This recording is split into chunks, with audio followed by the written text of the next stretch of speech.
어머니, 이게 무슨 짓이에요? 내 죄값을 치르는 거야. 내가 우리 아들을 어떻게 했는지 이제야 모든 걸 알았다. 무슨 소리세요? 전 지금까지 남편을 위해 최선을 다했어요. 거짓말 마. 의사 선생님이 모든 걸 말씀해 주셨어. 안녕하세요, 여러분. 오늘은 한 어머니의 가슴 아픈 이야기를 들려드리려고 합니다. 며느리의 배신으로 아들을 잃을 뻔했던 한 어머니가 어떻게 진실을 밝혀냈는지 그 과정을 낱낱이 파헤쳐 보도록 하겠습니다. 3년 전 저는 세상에서 가장 다정한 며느리를 얻었다고 자부했습니다. 하지만 그건 제 착각이었죠. 제 아들이 암 진단을 받고 투병을 시작하면서 며느리의 실체가 하나둘 드러나기 시작했습니다. 처음 아들이 위암 진단을 받았을 때만 해도 며느리는 눈물바다였어요. 직장도 그만두고 아들 병간호를 자청했죠. 매일같이 병원을 오가며 항암 치료도 함께하고 저는 그런 며느리가 그저 고마웠습니다. 어머니, 걱정하지 마세요. 제가 있잖아요. 남편이니까. 제가 끝까지 책임지고 간호할게요. 그 말이 얼마나 위로가 되었는지 몰라요. 아들은 항암 치료 초기에 고통스러워했지만 차츰 상태가 나아지는 것 같았거든요. 의사 선생님도 긍정적인 소견을 보였고요. 하지만 6개월쯤 지나면서 이상한 낌새를 눈치채기 시작했어요. 아들의 상태가 갑자기 나빠진 거예요. 항암 치료를 받고 있다는데 오히려 암이 더 커지고 있다는 거였어요. 선생님, 어떻게 된 거죠? 분명 좋아지고 있다고 하셨잖아요. 글쎄요, 저도 이해가 되지 않네요. 정확한 처방대로 치료가 진행되고 있는데 의사 선생님도 당황스러워하신 것 같았어요. 그때 며느리의 수상한 행동들이 눈에 들어오기 시작했죠. 매번 혼자서만 항암 치료를 고집하던 며느리, 그리고 병원비 영수증을 절대 보여주지 않으려 했던 행동들. 무엇보다 아들이 고통스러워할 때마다 어딘가로 전화를 걸고 나가버리는 모습이 그러던 어느 날이었어요. 아들 병실 앞에서 우연히 며느리의 통화를 엿듣게 됐죠. 오빠, 나 정말 못 참겠어. 얼마나 더 기다려야 하는 거야? 보험금은 확실한 거 맞지? 알았어. 내가 잘하고 있는 거 맞지? 그냥 이대로. 응. 아무도 모르게. 순간 피가 싸늘하게 식더군요. 며느리의 목소리에서 느껴지는 냉담함이 그동안 제가 본 며느리의 모습과는 너무나 달랐어요. 다음 날, 전 핑계를 대고 며느리의 가방을 뒤져봤습니다. 양심의 가책도 들었지만 아들을 위해서라면 어쩔 수 없었죠. 그리고 거기서 충격적인 것을 발견했어요. 병원 영수증. 하지만 금액이 이상했어요. 우리가 알고 있던 항암제 비용의 절반도 안 되는. 그리고 그 속에서 발견한 한 장의 메모. 생리식염수 3개월분 보험 처리 완료. 그때부터 전 잠복 근무를 시작했어요. 며느리의 뒤를 몰래 쫓아다니기 시작했죠. 그리고 얼마 지나지 않아 더 큰 충격적인 사실을 알게 됐습니다. 병원 뒤편 카페에서 며느리는 한 남자를 만나고 있었어요. 처음엔 의사와 상담하는 건가 싶었죠. 하지만 두 사람의 모습은 단순한 의사와 환자 가족의 관계가 아니었습니다. 자기야, 이제 얼마 안 남았어. 보험금만 타면. 우리 둘이서 멀리 떠날 수 있어. 근데 괜찮아? 시어머니가 뭔가 눈치챈 것 같다며. 걱정 마. 그 나이 먹은 노인네가 뭘 알겠어. 내가 눈물 몇 방울만 흘리면 다 넘어가. 항암제는 다 처리했어. 그 멍청한 간호사 하나만 구워 삶으면 돼. 어차피 생리식염수랑 바꿔치기한 증거도 없어. 순간 저는 그 자리에서 쓰러질 뻔했어요. 제 귀를 의심했죠. 하지만 며느리의 말은 계속됐어요. 보험금이 10억이야. 우리 둘이서 외국으로 도망가기에 충분해. 그동안 참느라 너무 힘들었어. 이제 곧. 전 더는 듣지 못하고 그 자리를 피했습니다. 머릿속이 하얘졌어요. 우리 아들이 그토록 믿었던 아내한테 이런 일을 당하고 있었다니. 그날 밤 저는 한숨도 자지 못했어요. 머릿속에서 며느리의 말이 계속 맴돌았거든요. 하지만 증거가 필요했어요. 확실한 증거 없이는 아무도 제 말을 믿어주지 않을 테니까요. 우선 병원 CCTV를 확인해야 했어요. 하지만 일반인인 제가 어떻게 그걸 볼 수 있을까? 고민하다가 병원에서 오래 일하신 김 간호사님이 생각났죠. 김 간호사님, 제가 부탁 하나만 드려도 될까요? 네, 어머님. 무슨 일이세요? 혹시 지난 3개월 동안에 항암 치료실 CCTV를 볼 수 있을까요? 네, 그거는 환자 개인정보라. 제발 부탁드려요. 제 아들 생명이 걸린 일이에요. 제 눈물 어린 호소에 김 간호사님은 한참을 망설이시다가 결국 도와주시기로 했어요. 하지만 정식 절차를 밟아야 한다고 하셨죠. 공식적으로 환자 보호자가 의심되는 정황에 대해 문제를 제기하시면 돼요. 그럼 조사위원회가 열리고 CCTV도 확인할 수 있어요. 그렇게 저는 정식으로 문제를 제기했어요. 하지만 이게 쉽지 않았죠. 며느리는 이미 한 발 앞서 있었거든요. 어머니, 왜 이러시는 거예요? 제가 뭘 잘못했다고 이러세요? 병원 회의실에서 며느리는 완벽한 연기를 선보였어요. 눈물을 들썩이며 자신의 결백을 주장하는데 마치 제가 피해자인 며느리를 무고로 모함하는 것처럼 보였죠. 하지만 전 포기하지 않았어요. 이제 제 차례였으니까요. 비록 늙었지만 제 머리는 아직 멀쩡했거든요. 그래서 계획을 세웠어요. 며느리를 감시할 사설 탐정을 고용하기로 한 거죠. 사설 탐정을 소개받은 건 제 오랜 친구 덕분이었어요. 퇴직 형사 출신인 강 형사님. 30년 경력의 베테랑이셨죠. 어머님, 제가 끝까지 파헤쳐 보겠습니다. 아드님의 생명이 걸린 일이니까요. 강 형사님은 일주일 동안 며느리의 일거수일투족을 감시했어요. 그리고 놀라운 사실들을 하나둘 밝혀내기 시작했죠. 어머님, 며느리분이 매주 화요일마다 강남의 한 호텔에서 누군가를 만나고 있습니다. 그리고 이건 그 호텔 로비에서 찍은 사진입니다. 사진 속에는 며느리와 그 남자가 다정하게 손잡고 있는 모습이 찍혀 있었어요. 하지만 이것보다 더 충격적인 건 이 남자가 바로 성동병원 김철수 과장입니다. 아드님 담당의사였다가 몇 달 전에 그만둔. 네. 그 의사 선생님이? 네. 더 놀라운 건 김철수 과장이 작년에 이미 이혼을 했다는 겁니다. 그리고 며느님과는 대학 동창 사이였더군요. 피가 거꾸로 솟는 것 같았어요. 아들의 담당이사가, 그것도 며느리의 예대인이, 둘이 짜고 이런 짓을 저질렀다니. 그리고 이건 며님이 몰래 만든 통장 내역입니다. 매달 고액의 돈이 입금되고 있어요. 출처를 조사해보니 김철수 과장 명의였습니다. 전 그 자리에서 눈물이 왈칵 쏟아졌어요. 분노와 배신감, 그리고 제 아들에 대한 안타까움이 한꺼번에 밀려왔죠. 하지만 이제는 울 때가 아니었어요. 강 형사님, 이제 어떻게 하면 좋을까요? 어머님, 지금 우리 손에 증거가 있습니다. 하지만 더 확실한 증거가 필요해요. 특히 항암제 바꿔치기 현장을 잡아야 합니다. 강 형사님의 말씀대로였어요. 그래서 우리는 함정을 파기로 했죠. 김 간호사님, 한 번만 더 도와주세요. 제 아들을 살릴 수 있는 마지막 기회입니다. 김 간호사님은 이번에도 흔쾌히 도와주셨어요. 항암제 보관실에 특수 카메라를 설치하는 것까지 도와주셨죠. 그리고 어머님, 이번 주 항암치료 때 수상한 정황이 포착됐습니다. 강 형사님이 보여주신 영상은 충격 그 자체였어요. 며느리가 몰래 항암제 보관실에 들어가서 약물을 바꿔치기 하는 장면이 그대로 찍혀 있었거든요. 거기다 김철수 전 과장이 보낸 문자 메시지도 입수했어요. 오늘 F구역 3번째 냉장고. 평소처럼 하면 돼. 동영상은 바로 지워. 이제 모든 증거가 모였어요. 경찰에 신고하면 될 것 같았지만 전 달랐습니다. 그들이 우리 아들에게 준 고통만큼 그들도 똑같이 느껴봐야 했으니까요. 강 형사님, 제가 다른 계획이 있어요. 전 며느리의 통장을 추적해서 알아낸 계좌번호로 상한거래 내역이 있는 걸 확인했어요. 보험금을 노린 살인미수. 거기다 의료법 위반까지. 이 정도면 둘 다 감옥에 가기에 충분했죠.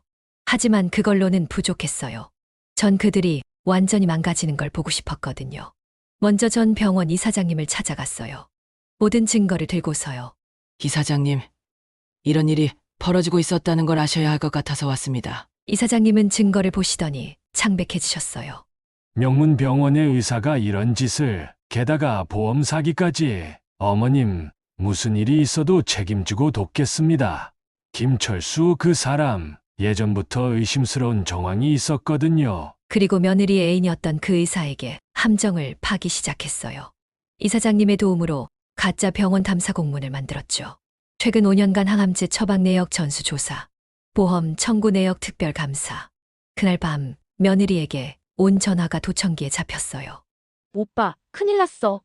병원에서 감사가 들어온대. 우리 흔적 어떡해? 일단 진정해. 내가 다 처리할게. 보관실에 있는 증거들만 없애면. 그들은 제 의도대로 움직이기 시작했어요. 한밤중에 병원으로 향하는 그들. 하지만 그곳에는 이미 검찰 특수부 수사관들이 잠복해 있었죠.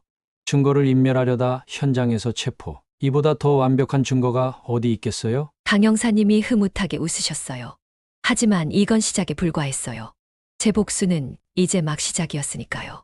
그들이 체포되고 나서 전 그동안 준비해둔 서류 뭉치를 꺼냈어요. 그들의 계좌 내역, 통화 기록, 호텔 CCTV. 그리고 가장 중요한 건 어머님, 드디어 그 간호사가 입을 열었습니다. 강영사님이 들고 온 영상. 거기엔 양심의 가책을 느낀 간호사가 모든 걸 실토하는 장면이 담겨 있었어요. 저는 김철수 과장님 지시로 항암제를 바꿔치기 했습니다. 환자분께는 생리식 염수가 투여됐고 진짜 항암제는 다른 곳에서. 그리고 그들이 빼돌린 항암제의 행방도 드러났어요. 다른 불법 병원에 비싸게 되팔아왔다는 사실까지. 검찰에서는 구속 기소를 결정했어요. 현직 의사와 공무원 보험 사기, 의료법 위반, 증거 인멸 시도까지. 죄목만 5가지가 넘었죠. 이봐요. 이럴 순 없어요. 난 유명한 의사라고요. 내가 얼마나 많은 환자를. 구속되는 순간까지도 오만한 그 의사. 전 그의 앞에 서서 차갑게 말했어요. 병성이요? 이제 그런 거 다 끝났어요. 내일이면 모든 언론에 보도될 텐데 당신 같은 의사는 이제 끝났어요. 며느리는 오열하며 제 다리를 붙잡았어요.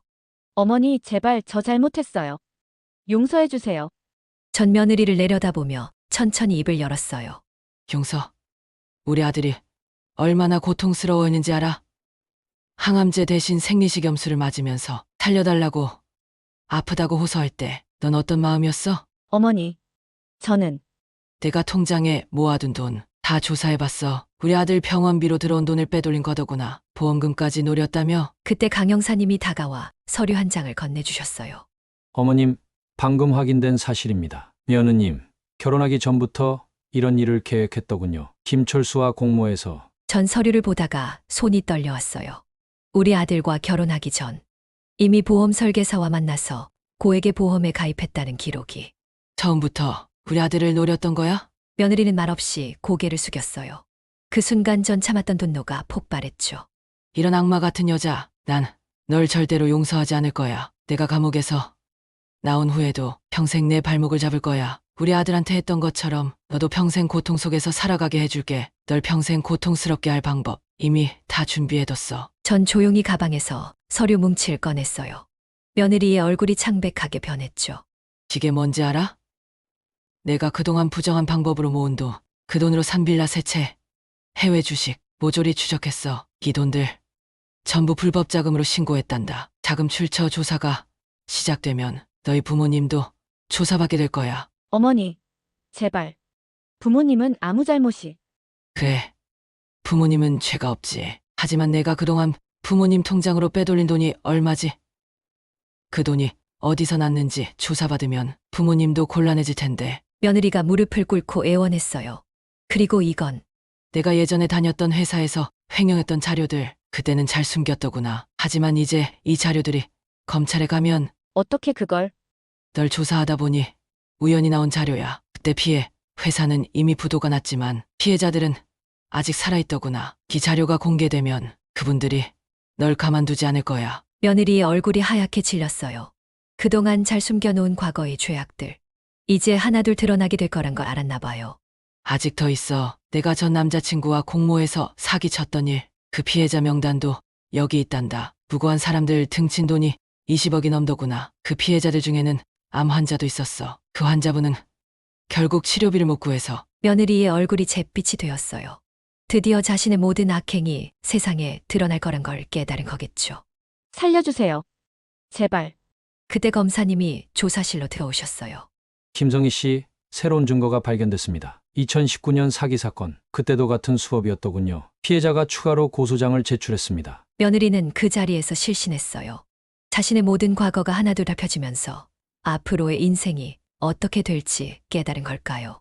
그날 이후 우리 아들은 새로운 병원으로 옮겼어요. 국내 최고의 의료진들이 치료를 맡아주셨죠. 어머니, 다행히 암이 더 퍼지진 않았습니다. 지금부터라도 제대로 된 치료를 시작하면. 새로운 담당 의사 선생님의 말씀에 저는 하염없이 눈물이 흘렀어요.